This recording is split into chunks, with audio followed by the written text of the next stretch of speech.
State Highway Patrol, Corporal Kerr speaking. There has been an accident at Trimble Road in the expressway.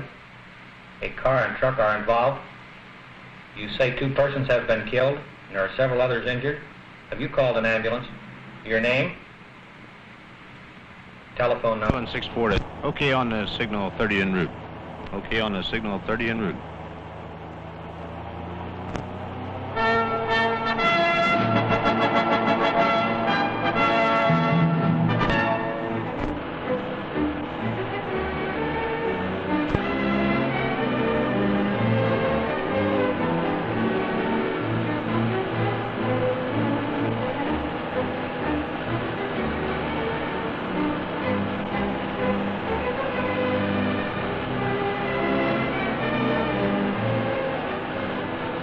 Signal 30, the code that has a morbid meaning to the men of the Ohio State Highway Patrol. Signal 30 is the phrase that means another violent death on the highway, another life snatched by carelessness, another bloody statistic in the mounting toll of traffic's cost. Put yourself and your family in these untouched, unstaged scenes. You or a loved one of yours can easily be a Signal 30. We are at the scene of a double Signal 30. 2 lives have been lost, wasted because of the senseless violation of a simple, easy-to-obey traffic regulation. A truck loaded with cattle is moving along an expressway. From a feeder road, a passenger car containing 7 people, 5 of them children, ignores a stop sign, moves onto the expressway into the path of the truck. This is the sickening result. The truck literally ran over the passenger car. 2 people are dead, the driver of the truck and a child in the car. 2 others are critically injured. The driver of the passenger car violated a stop sign where visibility in both directions was excellent. His own neglect and stupidity cost the life of his daughter and the life of a man who just happened to be in that place at that time. And here is the same area in which the twin fatality occurred. Only a few are paying attention to the red octagon, which is the universal signal for stop. Even boys on their bikes pump blissfully across the highway with no thought as to the meaning of the stop sign. What prepares a state highway patrolman for his exacting job? First, a period of rigid training. There is work in the classroom that covers law, situation, and procedure. There is physical training to sharpen the already splendid condition of the candidate. But something more must be there even before training starts. A spirit of dedication to the job that must be done. The combination of dedication, physical condition, classroom proficiency, personality, and adaptability all add up into an effective, alert officer. These men will represent the state in its respect for law. After the exhaustive and sometimes exhausting training comes assignment, and then the lessons that only experience can teach. The state highway patrolman has many duties that can be called routine. Among them, the spot checking of cars. This patrolman and his fellow officer are checking vehicles for safety factors: lights, horns, stoplights, and windshield wipers. This spot checking often finds minor troubles that are not known to the driver, causing him to be more mindful of the basic safety factors built into his car. It is, at best, a routine check, but it has its purpose in promoting a better safety record. The sign that denotes the speed limit of this particular zone is conspicuous, and so is the disregard for the sign's warning. The truck is ignoring it, and the result of such futile carelessness teaches a grim and grisly lesson. 2 trucks are approaching each other. One is laboring up a hill. The other is moving at least 20 miles per hour faster than the legal posted limit. A minor fender bender has occurred at the bottom of the hill. When the truck driver sees the minor crash, he hits his brakes. The fully loaded semi-trailer jackknifes into the path of the slow-moving truck. This is the raging, furious result. 2 men are dead because one of them was too smart to obey a speed limit warning. While one of the drivers burned to death in his cab, the other was blown through the floor of the cab of his truck by the force of the explosion that followed the initial impact. His body could not be removed until the fires had been extinguished and the wrecked trucks separated. You've seen the blackened body of a dead man in a horrible death, far from family and friends and even farther beyond help. And you see the beginning of a final ride as one of the drivers is carried away, a mass of charred flesh. Had the speeding truck driver observed the 45-mile-per-hour speed limit, there would have been a plus safety factor. There would have been no death. How many ifs dominate your driving habits?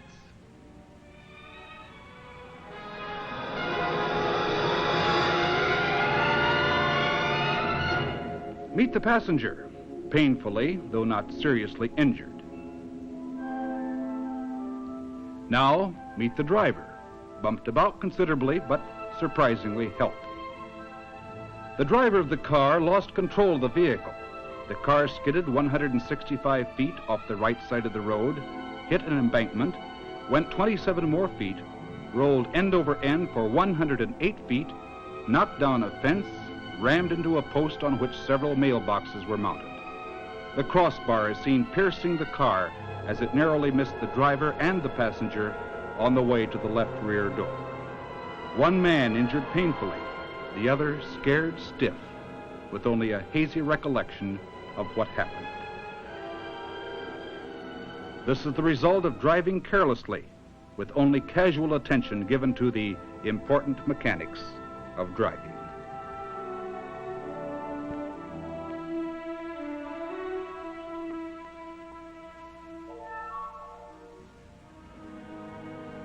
A railroad crossing and a pickup truck are the basic ingredients here. When the freight train hit the panel truck, the gasoline in the truck exploded and turned it into a funeral pyre for an aging, hard-of-hearing farmer.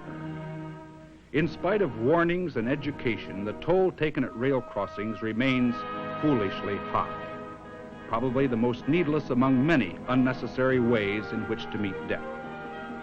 It was a country road, and although no flasher system was in operation, visibility was good in both directions. The engineer of the train saw the truck approaching and sounded his whistle some 500 yards from the crossing. The elderly farmer who moved carelessly onto the tracks probably never saw, much less heard, impending death. Rail crossings, wherever they are, carry a responsibility to the driver of a car, the responsibility of extreme caution.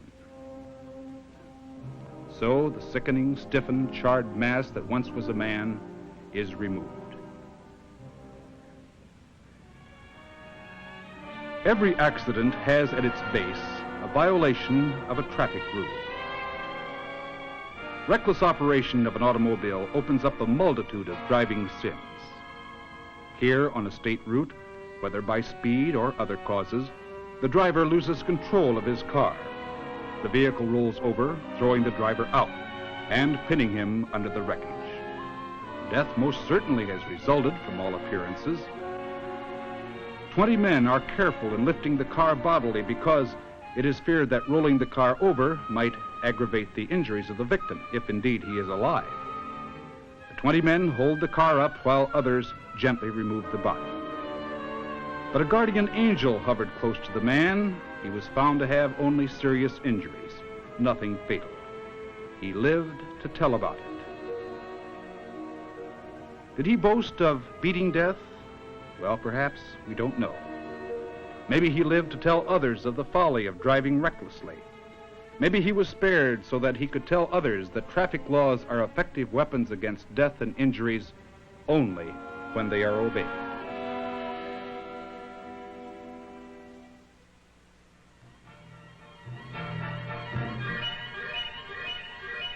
There's trouble ahead, trouble that may or may not be a signal 30.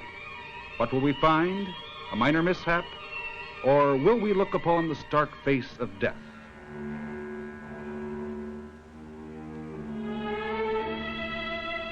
A 17-year-old boy driving a red convertible comes over a hill crest and rams into a red hardtop that came out of a side road. Here is the young man critically injured, and this is his car. And here is the ultimate big spender in this tragedy, a visitor from a neighboring state. He has only a few hours to live as he sustains multiple injuries, any one of which would have been fatal. And this is the passenger in the dead man's car, painfully hurt because the driver of the car disregarded a common, easy-to-observe law. He had moved from a side road onto a main highway with no regard for oncoming traffic. The 3 or 4 seconds he tried to save cost him his life for his failure to yield the right of way. He is sprawled on the ground, already showing the pallor the doomed assume. Notice the care with which these torn victims are handled by the ambulance men and patrolmen. These men are using far more care in their work than the drivers of many cars show in their own driving habits.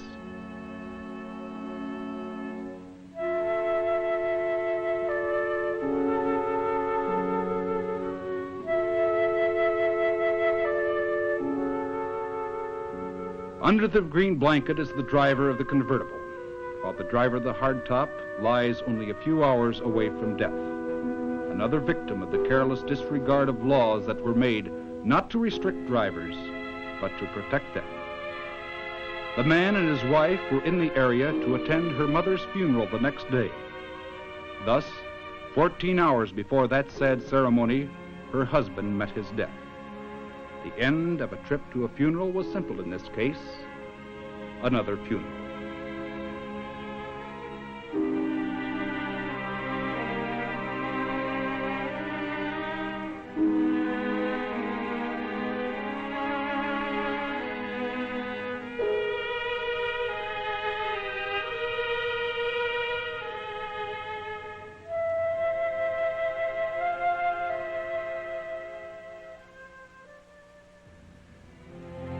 A young man speeds home after enjoying a rollicking stag party.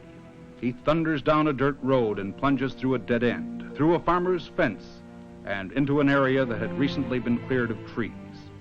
The car bounced along, sprung open the door, and threw the driver partially out of the car. With the man's body momentarily hanging outside, the car door hits a stump and forces the door against the driver's chest, crushing him between the door and the car's doorpost. 2 ironies presented themselves in this case.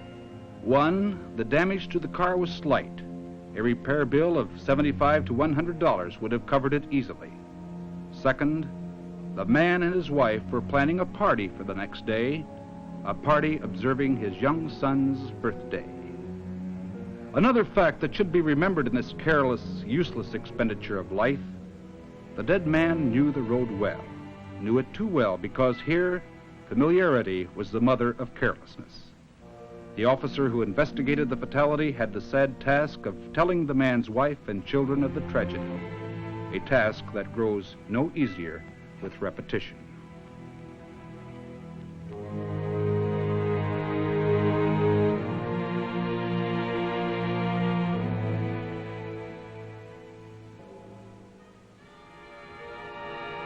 A high school football star speeds down a country road late at night. His love of speed cost him his life. There were no witnesses, but it seems obvious that the car went out of control, wrapped itself around a tree, instantly killing the boy. A speeding car, once it begins to go out of control, is impossible to bring back to even keel.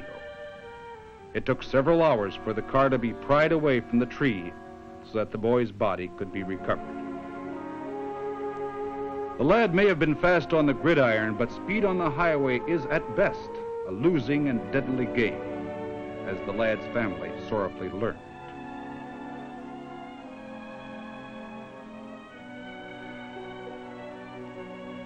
Now comes the nauseating task of removing the shattered hulk of a life that had been lived so little.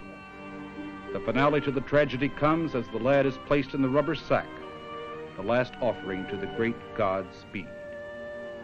What would your reaction be if you were one of the men lifting this boy to the stretcher? What would it do to improve your own driving habits?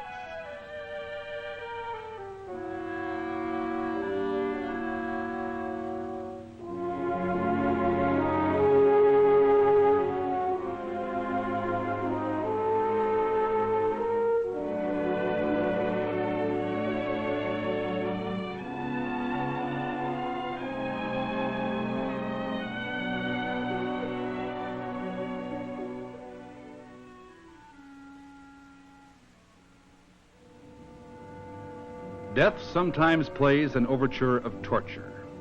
Here again, a posted speed limit on a curve was ignored. The car went out of control and came to the send. And so the cries of the maimed are heard, cries of pain and fear. This woman wept, but cried even more the next day, for then her husband died of his injuries. Here she is being lifted to the stretcher.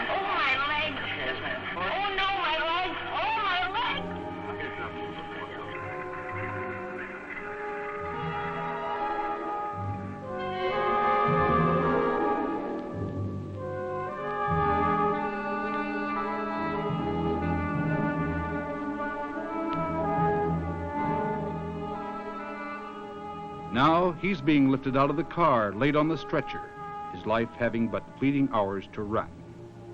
He will be the victim of an unexpected curve, unexpected because of high speed.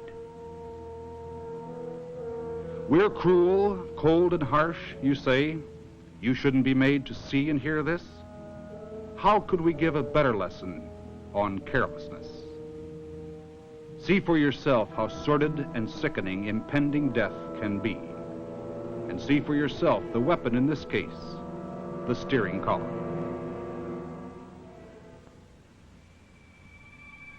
Now and then, when death throws the dice, a motorist is lucky. But the odds are fixed against you. The stake is your life. A hardtop convertible wheels down a country road. An oncoming car forces the hardtop to the side where it hits a steel bridge abutment. The car flips over and over and rolls the length of the structure and ends like this. The car was literally shoveled to the junkyard. The driver said he was only going about 40 miles an hour. But despite that assertion, here again was the result of high speed. The belief that speed limit warnings are for other people.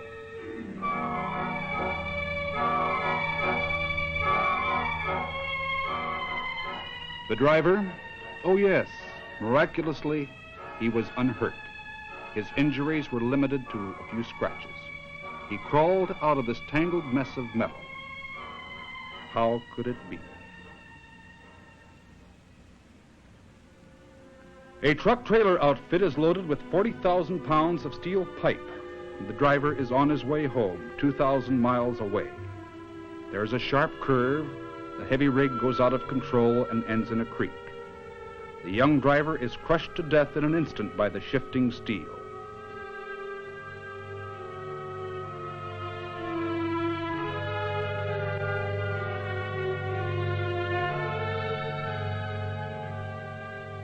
The accident happened at about 1:30 in the morning, and it was 5:30 before the body could be removed.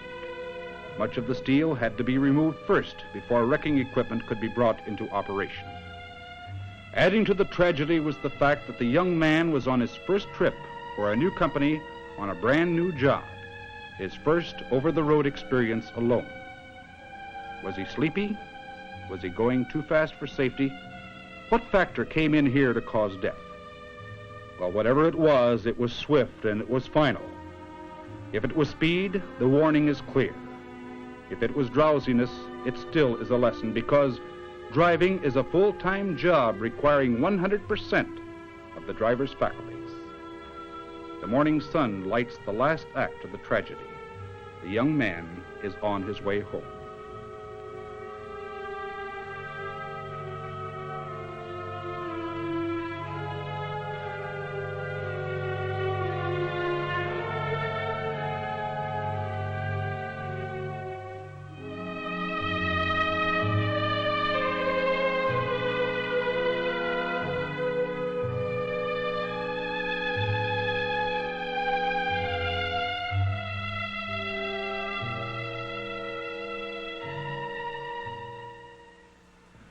What's the score here? Not a single or double. Here's a triple signal 30. Two congenial friends are in one car, breezing merrily down the road. Approaching them is another driver, alone in his car, using the right side of the highway. Now, the two men apparently dislike their legal portion of the road. They move to the left. This is what happened. 3 people are dead.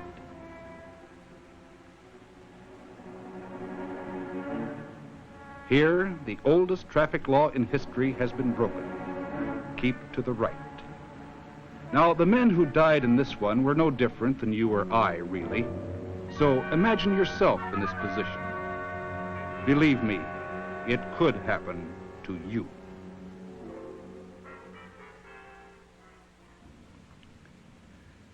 What is the price to be paid for failure to yield right of way or violating a stop sign? Well, if caught, it could result in a fine, and just maybe you can get away with it. Well, here's a big price that was paid. 4 women met death because the driver of one of the cars failed to stop at a stop sign and failed to yield right of way. In addition to the 4 fatalities, 3 are seriously injured, 2 of them children. The cries and moans of the maimed are a grim accompaniment to tragedy.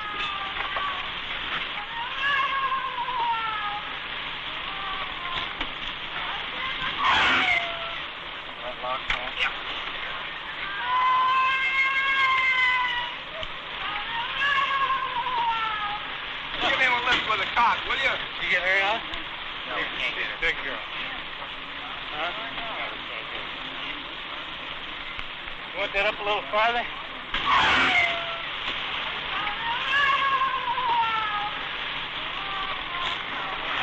You need any help back here, Paul? I need a lot of help.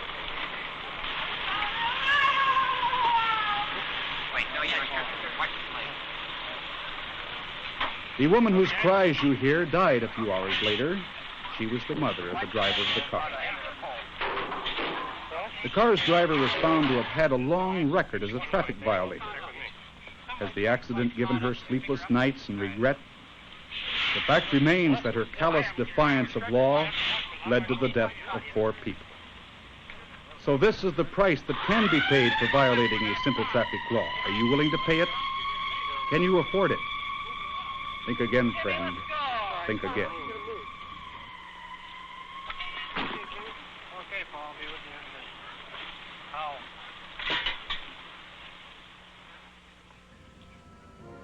Do you, as a driver, wish to assume the responsibility of creating a hardship by destroying the life of the head of a family? Would your conscience ever rest? What is the impact on a family whose husband and father met death? Let's watch and listen.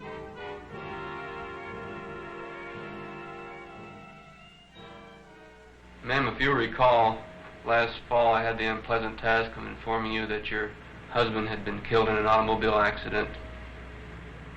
That is one of the many unpleasant tasks that we police officers have.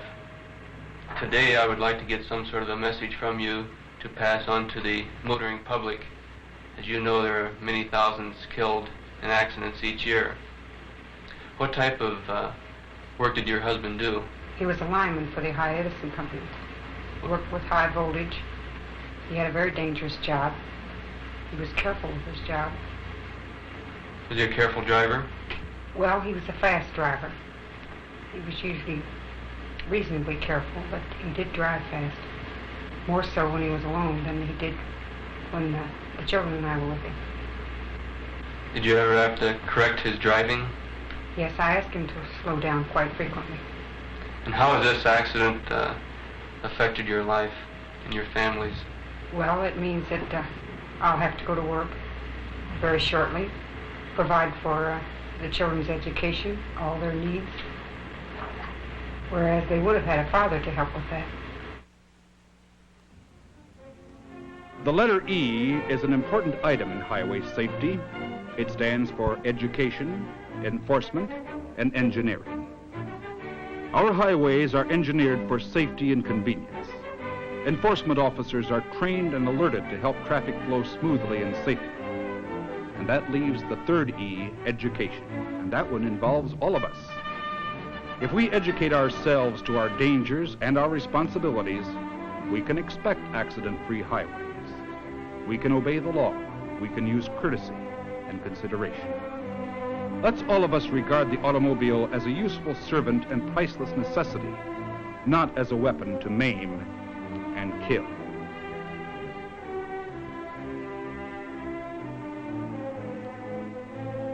How do you want to die in traffic? how do you want to kill a loved one of yours? Well, we could show you more to give you a wider selection. All of these resulted from violations of simple traffic regulations. It's up to you and your own driving habits. We don't like to take these pictures, but whether we show you or your loved ones in the ugly sprawl of death is largely up to you. You can be, if you wish, just another Signal 30.